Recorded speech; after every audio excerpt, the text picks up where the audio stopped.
All right. So let's get this straight, right?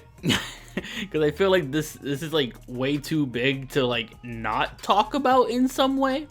Because this is really weird to me. And I mean, you guys can tell me, maybe it's not so weird. Shifty, maybe this is normal.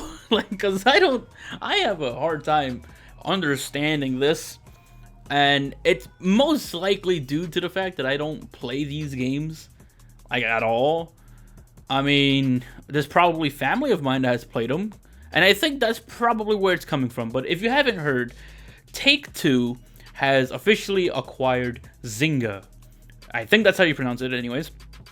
But they've officially acquired Zynga for $12.7 billion. That is an astronomical amount of money, and to my knowledge, I believe that might actually be the biggest video game industry related acquisition of all time.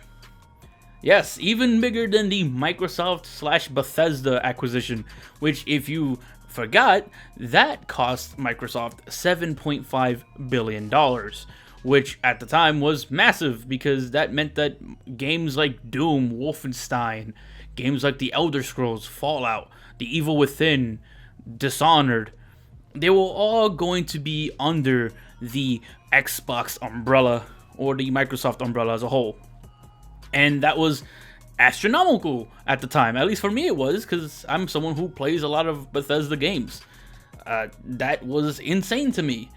And I didn't think there would be anything much bigger than that. Obviously, we've had much smaller acquisitions that would happen as time went on, like PlayStation acquired the Returnal developers and a couple of others as well. These acquisitions aren't uncommon. What isn't common is the astronomical numbers we're seeing.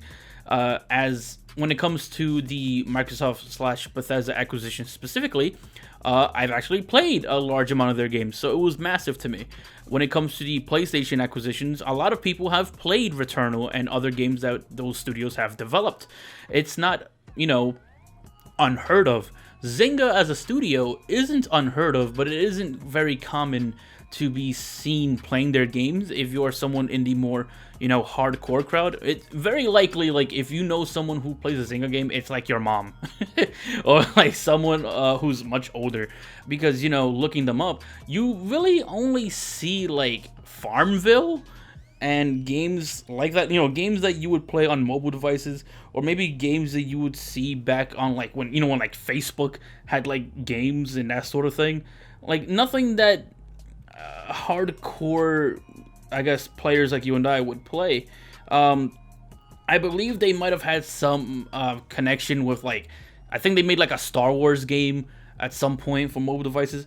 And so when I look at their catalog and I think about the games that they had their hand in, I have a hard time seeing why they are worth $12.7 billion. But then it made me realize something. And I think a good portion of you will probably be able to, ascertain the reason, especially after I mention this. But my only reason that I can think of as to why Take-Two would be willing to drop that much money on Zynga specifically has to be one or two things. Either A, Zynga just got a really good price out of this. Like, who knows, maybe Bethesda, sold themselves short and Zynga just I don't know, hustled them and got a really good price out of themselves. Or B, Zynga makes way more fucking money than we ever realized. And considering the kind of games that they make, mobile and like Facebook games and that sort of thing, I have to think it's B. I have to think that they make so much money that I'm just unaware. So, naturally, going off of this theory, I got curious. So I decided to Google how much money has Zynga made in 2021. Specifically, like the most recent year. We just finished 2021, we're in 2022 now. Let's see how much money Zynga has made, and maybe I can get an idea as to why they're worth that much money. And so I'll look it up, and obviously we're not gonna get any reports on Q4 of 2021 because I believe that leaks into 2022. I'm not entirely sure how this works, but to my knowledge, I believe like that sort of thing ends in like March or so, like something like that. So we're not gonna get that information. However, what we can look at is that in 2021 Q1, Zynga has made $680 million. In Q2, they have made $720 million. And in Q3, they have made $705 million. Now, this is US dollars, just to make that clear. Which means, combined, they have made well over $2 billion. And that's not even all 4 quarters of the year. That's not even all of them.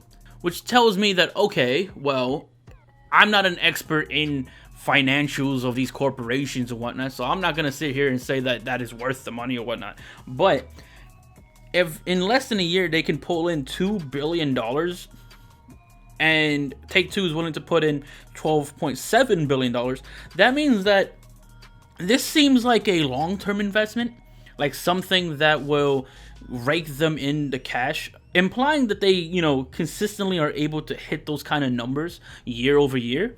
They'll be able to, 2 billion to 12 billion. They'll be able to at least like go even in about 6 years or so.